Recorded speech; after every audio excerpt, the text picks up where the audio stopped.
नमस्कार। तारुस स्टडी में आपका स्वागत है। आज तारीख है 18 सितंबर 2023। आज के महत्वपूर्ण करंट अफेयर्स मैं आपको बताऊंगा तथा लास्ट में आप लोगों से क्वेश्चन पूछूंगा जिसका आंसर आप लोगों को कमेंट बॉक्स में देना होगा। इसलिए पूरा वीडियो ध्यान से देखिएगा, स्किप मत करिएगा। शुरू करते हैं। आज का पहला क्वेश्चन है, मिस यूनिवर्स पाकिस्तान 2023 का खिताब किसने जीता है? 4 ऑप्शन आपके सामने दिए गए हैं। सही आंसर है, हाल ही में कराची की मॉडल एरिका रॉबिन को मिस यूनिवर्स पाकिस्तान 2023 का ताज पहनाया गया। ये खिताब जीतने वाली देश की पहली महिला बन गई हैं। रॉबिन इस साल के अंत में अल सल्वाडोर में होने वाले मिस यूनिवर्स प्रतियोगिता में पाकिस्तान का प्रतिनिधित्व करेंगी। अब पाकिस्तान की राजधानी क्या है? इस्लामाबाद। करेंसी क्या है? पाकिस्तानी रुपया। कार्यवाहक प्रधानमंत्री बनाए गए थे पाकिस्तान के, उनका नाम है अनवर उल हक कक्कर। अब पाकिस्तान की बात आई है तो पाकिस्तान को भी हाल ही में ओलंपिक क्वालिफायर की मेजबानी के अधिकार से हटा दिया गया है। FIH international hockey federation. अगला क्वेश्चन है, मालवीय मिशन का शुभारंभ किस केंद्रीय मंत्री द्वारा किया गया है? 4 ऑप्शन दिए गए हैं। सही आंसर है, केंद्रीय मंत्री धर्मेंद्र प्रधान। ये शिक्षा मंत्री है। केंद्रीय शिक्षा मंत्री धर्मेंद्र प्रधान ने भारत में शिक्षा के स्तर में सुधार के लिए एक महत्वपूर्ण कदम के रूप में नई दिल्ली के कौशल भवन में मालवीय मिशन शिक्षक प्रशिक्षण कार्यक्रम की शुरुआत की है। शिक्षा मंत्रालय के साथ साझेदारी में UGC द्वारा संचालित ये महत्वाकांक्षी परियोजना है जो देश के उच्च शिक्षा संस्थानों में कार्यरत शिक्षकों की तैयारी या उनके माध्यमों को उच्च करने का प्रयास करती है। अब मालवीय मिशन की योजना है कि वो भारत में 111 केंद्र स्थापित करेगा तथा 15 लाख के आसपास शिक्षकों की क्षमताओं को ऊंचा करने का प्रयास करेगा। अगला क्वेश्चन है, हाल ही में किस एम्स ने दवाओं व टीकों की आपूर्ति ड्रोन से करने का फैसला किया है? एम्स का पूरा नाम है all India institute of medical sciences. AIIMS Patna ने हाल ही में दूर दराज और दुर्गम क्षेत्रों में आवश्यक दवाओं, टीकों और एंटी स्नेक वेनम की आपूर्ति करने का फैसला किया है। एम्स पटना के कार्यकारी निर्देशक का नाम है डॉक्टर गोपाल कृष्ण पाल, GKP।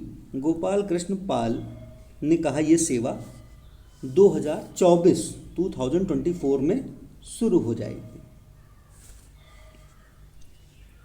अब बिहार, पटना जो है वो बिहार की राजधानी है, तो बिहार के बारे में देख लीजिए। ये मैप में जो दिख रहा है ये है बिहार। बिहार का गठन हुआ 22 मार्च 1912। राज्य का दर्जा मिला 26 जनवरी 1950। राजधानी पटना। मुख्यमंत्री हैं नीतीश कुमार। राज्यपाल हैं राजेंद्र अर्लेकर। विधानमंडल द्विसदनी है। यहाँ पे विधानसभा की सीटें हैं 243 और विधान परिषद की सीटें हैं 75। संसदीय क्षेत्र की बात करें तो लोकसभा की सीटें हैं 40, राज्यसभा की सीटें हैं 16। टोटल जिले हैं यहाँ पे 38। अब बिहार के भी एक हाल ही में योजना चालू हुई थी जिसके बारे में मैंने आपको कल बताया था, कैश फॉर वेस्ट योजना। कचरों को क्रश करके वेंडिंग मशीन में डालना और उनसे आपको कूपन या वाउचर प्राप्त होंगे। पटना में 2 जगह पे स्थापित की गई थी। पटना की सीमा पौर ने ये किया था। अगला क्वेश्चन है, राजभाषा कीर्ति पुरस्कार 2023 से किस विभाग को सम्मानित किया गया? 4 ऑप्शन दिए गए हैं। सही आंसर है कैग, CAG नियंत्रक एवं महालेखा परीक्षक को राजभाषा नीति के उत्कृष्ट कार्यान्वयन के लिए गृह मंत्रालय द्वारा राजभाषा कीर्ति पुरस्कार 2023 से सम्मानित किया गया। ये पुरस्कार गृह राज्य मंत्री अजय कुमार मिश्रा द्वारा पुणे में कैग कार्यालय के महानिदेशक को प्रदान किया गया। कैग अपने कार्यालय में 14 से 29 सितंबर तक हिंदी पखवाड़ा 2023 का आयोजन कर रहा है। अब कैग की बात आई है। कैग से पहले जान लीजिए हिंदी। संविधान के अनुच्छेद 343 आर्टिकल नंबर 343 के अनुसार संघ की आधिकारिक भाषा हिंदी और लिपि देवनागरी है। अब कैग, कैग के बारे में काफ़ी क्वेश्चन पूछे जाते हैं। ये भारत का सबसे महत्वपूर्ण अधिकारी है। ये ऐसा व्यक्ति है जो देखता है कि संसद द्वारा अनुमन्य खर्चों की सीमा से अधिक धन न खर्च होने पाए या संसद द्वारा विनियोग अधिनियम में निर्धारित मदों पर ही धन खर्च किया जाए। कैग का पूरा नाम हिंदी में नियंत्रक एवं महालेखा परीक्षक और इंग्लिश में इसे controller and auditor general of India कहते हैं। ये एक स्वतंत्र प्राधिकरण है। ये भारतीय लेखा परीक्षा और लेखा विभाग का प्रमुख और सार्वजनिक क्षेत्र का प्रमुख संरक्षक है। महालेखाकार का कार्यालय वर्ष 1858 में स्थापित हुआ था और 1860 में 1860 में पहले auditor general sir Edward Drummond को बनाया गया था। और भारत सरकार अधिनियम जो 1919 था उसमें खास बदलाव ये किया गया था कैग में कि महालेखा परीक्षक को सरकारी नियंत्रण से मुक्त कर दिया गया। और उसके बाद जब स्वतंत्रता प्राप्त हुई भारत को, तब भारतीय संविधान के आर्टिकल 148, कौन सा आर्टिकल, आर्टिकल 148 में भारत के राष्ट्रपति द्वारा एक नियंत्रक और महालेखा परीक्षक नियुक्त किए जाने का प्रावधान किया गया। जम्मू कश्मीर पहले कैग के क्षेत्र से बाहर था, जिसे 1958 में जम्मू और कश्मीर को कैग के अंदर समाहित किया गया। और 1976 में एक बदलाव और किया गया जो काफ़ी बार पूछा गया है। 1976 में कैग को लेखांकन के कार्यों से मुक्त कर दिया गया था। अगला क्वेश्चन, हाल ही में गृह आधार योजना किस राज्य द्वारा शुरू की गई? गृह आधार योजना गोवा के मुख्यमंत्री प्रमोद सावंत द्वारा गोवा की गृहिणियों को सशक्त बनाने के लिए की गई है। गृहिणियों को आर्थिक रूप से समर्थन देने के लिए महिला एवं बाल विकास निदेशालय द्वारा ये पहल आयोजित की गई थी। अब गोवा की बात आई है तो गोवा के बारे में देख लीजिए। गोवा, ये जो मैप में छोटा सा दिख रहा है ये है गोवा। गोवा में 2 जिले हैं। गोवा का गठन हुआ था 30 मई 1987 को, 1987। राजधानी है पणजी, मुख्यमंत्री है प्रमोद सावंत, राज्यपाल हैं PS धर्म पिल्लई, विधानमंडल यहाँ पे 1 सदनी है। विधानसभा की सीटें कितनी है? 40, लोकसभा 2, राज्यसभा 1 सीट और जिलों की संख्या 2। अगला क्वेश्चन है, हाल ही में मास्टर कार्ड इंडिया के चेयरमैन के रूप में किसे नियुक्त किया गया है? 4 ऑप्शन आपके दिए गए हैं। हाल ही में रजनीश कुमार, जो कि भारतीय स्टेट बैंक के पूर्व चेयरमैन भी रह चुके हैं, को मास्टर कार्ड इंडिया के चेयरमैन के रूप में नियुक्त किया गया है। रजनीश कुमार घरेलू भुगतान परिदृश्य को आगे बढ़ाने में मास्टर कार्ड की दक्षिण एशिया कार्यकारी नेतृत्व टीम के मार्गदर्शन करेंगे। रजनीश कुमार ने योनो, SBI की एप्लीकेशन है, you only need one, YONO के विकास का भी नेतृत्व किया है। और मास्टर कार्ड जो है दुनिया भर में दूसरा सबसे बड़ा प्लेटफॉर्म है भुगतान का। इसका मुख्यालय कहाँ है मास्टर कार्ड इंडिया का? इसका मुख्यालय है अमेरिका में। अब बाकी के ऑप्शन, रक्षा रमैया कई बार बता चुका हूँ, कर्नाटक टेबल टेनिस एसोसिएशन के अध्यक्ष नियुक्त किए गए हैं। नीरज मित्तल दूरसंचार विभाग के, और राहुल नवीन जो हैं इनको हाल ही में ED के प्रभारी निदेशक के रूप में नियुक्त किया गया है। अगला क्वेश्चन है, विश्व रोगी सुरक्षा दिवस 2023 हाल ही में कब मनाया गया? 4 ऑप्शन दिए गए हैं। हाल ही में 17 सितंबर को विश्व रोगी सुरक्षा दिवस 2023 मनाया गया। अब विश्व रोगी सुरक्षा दिवस क्या है? 17 सितंबर को मनाया गया। 2023 की थीम जो थी वो रोगी सुरक्षा के लिए रोगियों को शामिल करना। अब 29 मई 2019 को 72वीं विश्व स्वास्थ्य सभा ने हर साल 17 सितंबर को विश्व रोगी सुरक्षा दिवस के रूप में मनाने का प्रस्ताव अपनाया था। पहला विश्व रोगी सुरक्षा दिवस 17 सितंबर 2020 को मनाया गया था। ये जो सुरक्षा दिवस है WHO विश्व स्वास्थ्य संगठन के 11 महत्वपूर्ण वैश्विक सार्वजनिक स्वास्थ्य अभियानों में से एक है। अगला क्वेश्चन, तेलंगाना मुक्ति दिवस हाल ही में कब मनाया गया? तेलंगाना मुक्ति दिवस भी हाल ही में 17 सितंबर यानी 17 सितंबर को मनाया गया। केंद्रीय गृह मंत्री अमित शाह ने तेलंगाना में हैदराबाद मुक्ति दिवस समारोह को मुख्य अतिथि के रूप में संबोधित किया। अब तेलंगाना मुक्ति दिवस क्यों मनाया जाता है?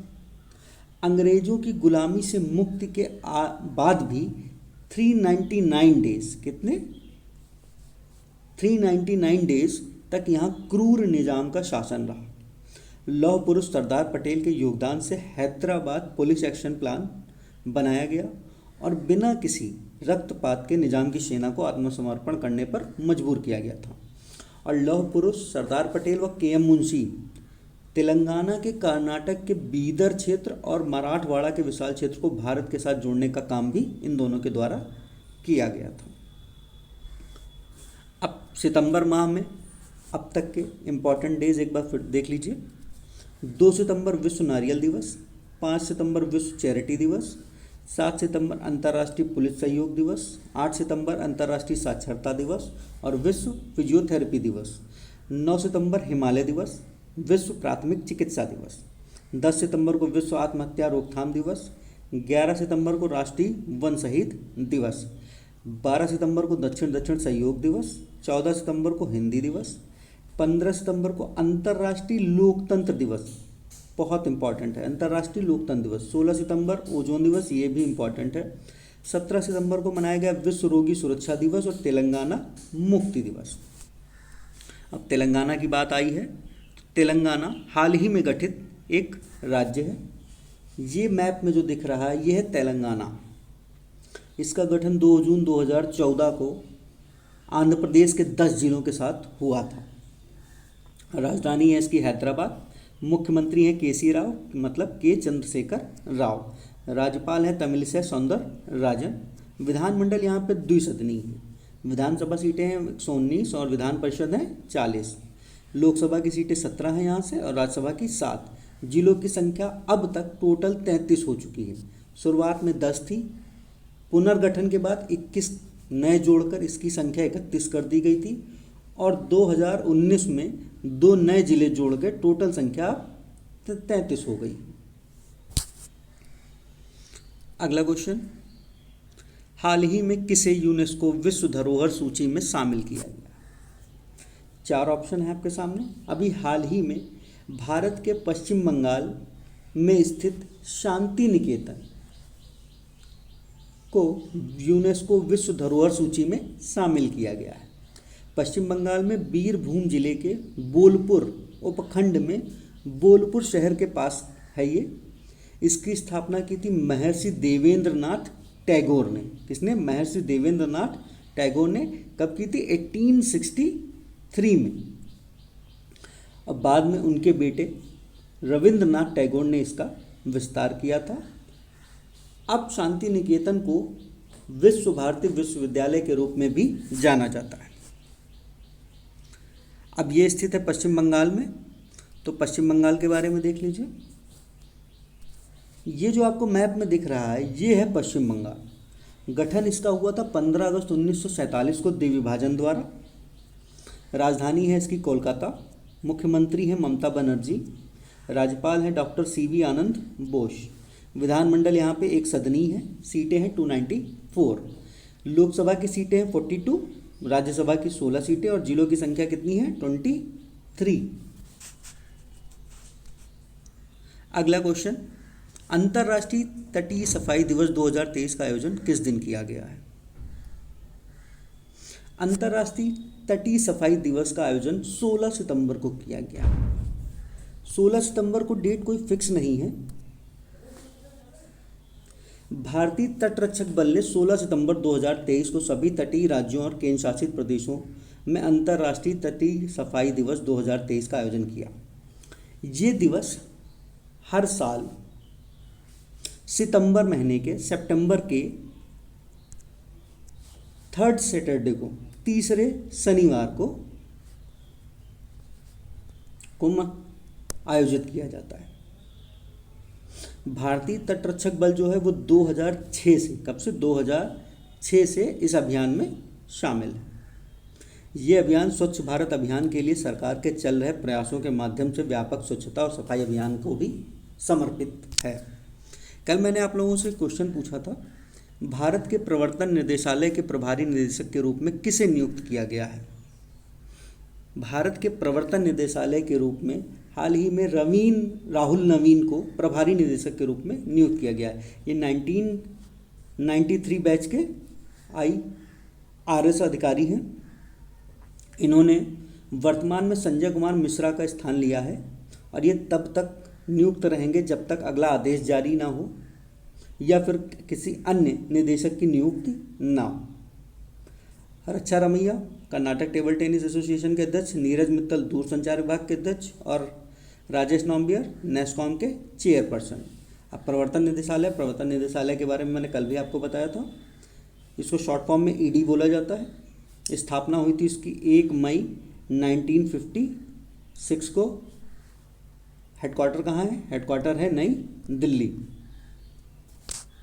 आज का क्वेश्चन है, हाल ही में गृह आधार योजना किस राज्य द्वारा शुरू की गई? 4 ऑप्शन दिए गए हैं। सही आंसर आप लोग अपना कमेंट बॉक्स में दीजिएगा। पूरा वीडियो देखने के लिए धन्यवाद और वीडियो को अधिक से अधिक सब्सक्राइब करें तथा ज़्यादा से ज़्यादा लोगों के पास शेयर करें जिससे सभी को लाभ मिल सके। धन्यवाद।